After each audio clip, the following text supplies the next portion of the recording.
সালটা 1839।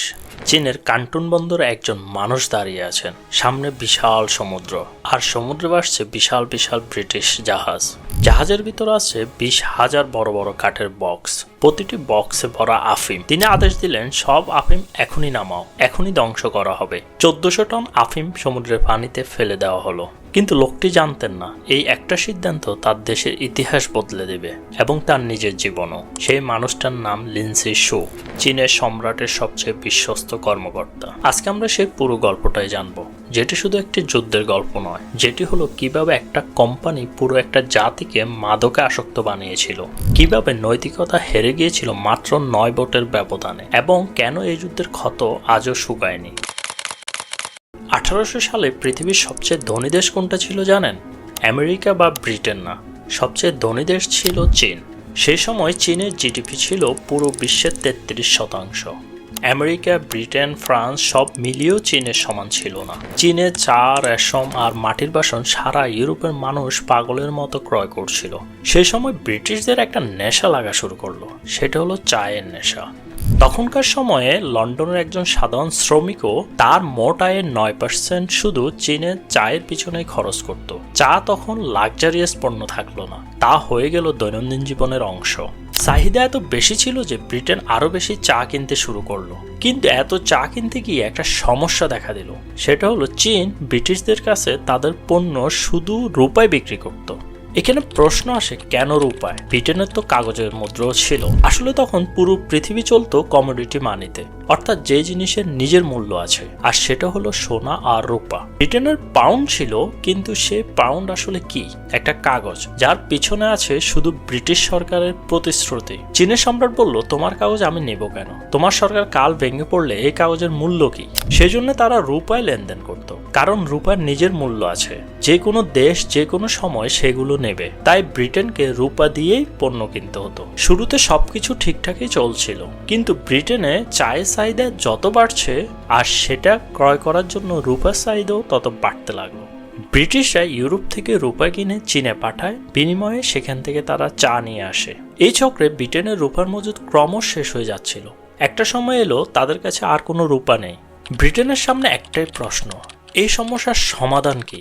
সমাধান তারা খুঁজে পেল, কিন্তু সেটা ছিল ইতিহাসের সবচেয়ে নোংরা ব্যবসায়িক সিদ্ধান্ত।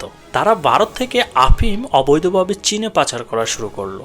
চীনের লোকদের কাছে এই আফিম বিক্রি করে তারা তাদের কাছ থেকে রূপা নিত, আর সেই রূপা দিয়ে তারা চা কিনত।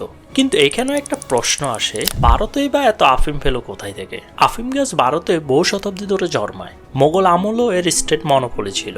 1757 সালে ব্রিটিশ ইস্ট ইন্ডিয়া কোম্পানি যখন বাংলা দখল করলো, সেই মোগল মনোপলি তাদের হাতে চলে গেল, আর সেই আফিম বর্ডার দিয়ে অবৈধভাবে চলে যেত চীনের লোকদের কাছে। মজার ব্যাপার হলো, শুরুতে আফিম ছিল চীনের মেডিসিনাল ড্রাগ, যেটি তারা ব্যবহার করত ব্যথা কমাতে বা ঘুমের ওষুধ তৈরির জন্য। আবার চীনের ধনী শ্রেণীর জন্য এটা একটা স্ট্যাটাস সিম্বলও ছিল। কিন্তু ব্রিটিশরা একটা কাজ করলো যেটা সব বদলে দিল। তারা বিনামূল্যে আফিম বিতরণ শুরু করলো। উদ্দেশ্য একটাই, মানুষকে আসক্ত বানানো। একবার আসক্ত হলে কিনতেই হবে। তাদের এই পরিকল্পনা কাজ দিল। আফিম যখন স্মোকিং এর মাধ্যমে নেওয়া শুরু হলো, অ্যাডিকশন আরো দ্রুত হলো। এটি এত বেশি ছড়িয়ে পড়েছিল যে প্রথম আফিম যুদ্ধের সময় চীনের আফিম আসক্ত মানুষের সংখ্যা ছিল 1,20,00,000। এবার আবার ফিরে আসি সে মানুষটার কাছে। চীনের সম্রাট ডাগওয়াং দেখলেন আফিমের নেশায় কোটি কোটি তরুণ শেষ হয়ে যাচ্ছে। মানুষ আর কাজকর্মে নিয়োজিত হচ্ছে না, বরং সারাদিন আফিমের নেশায় বোধ হয়ে থাকছে। পুরো দেশ ধ্বংস হয়ে যাচ্ছে। আবার সেই আফিমের কারণে অবৈধভাবে রূপাও বের হয়ে যাচ্ছে। তিনি লিনজি শুকে বেনজিং থেকে 2000 কিলোমিটার দূরে চীনের দক্ষিণ উপকূলের বন্দর কান্টুনে পাঠালেন। সে সময় এটাই ছিল চীনের একমাত্র বন্দর যেখানে বিদেশিদের ব্যবসা করার অনুমতি ছিল। লিনজি শু ছিলেন একজন অসাধারণ মানুষ। কান্টুনে পৌঁছে তিনি প্রথমেই 1600 চীনা মাদক ব্যবসায়ীকে গ্রেপ্তার করলেন। তারপর ব্রিটিশ মার্চেন্টদের 6 সপ্তাহ ধরে বন্দী করে রাখলেন। শেষ পর্যন্ত তারা 20,000 বক্স আফিম জমা দিতে বাধ্য হলো।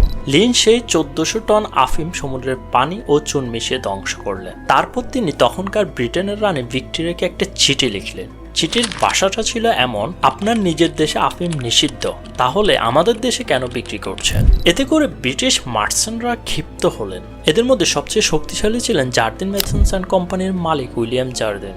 তার কোম্পানি ছিল চীনের সবচেয়ে বড় আফিম পাচারকারী।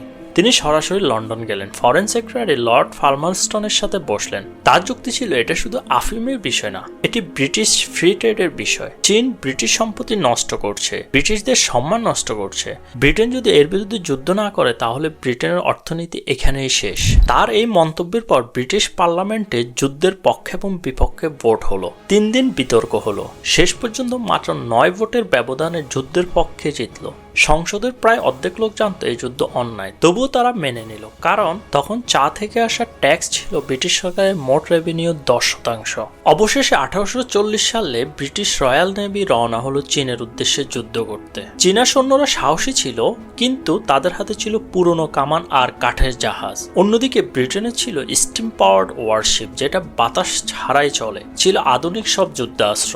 যুদ্ধ শুরু হলে প্রথম ধাক্কায় চীনের সৈন্যরা পিছু হটতে থাকে। অনেক চীনা অফিসার পরাজয় নিশ্চিত বুঝে আত্মসমর্পণের বদলে আত্মহত্যা করলেন, ফলে চীন যুদ্ধে হেরে যায়। শেষ হয় প্রথম আফিম যুদ্ধ।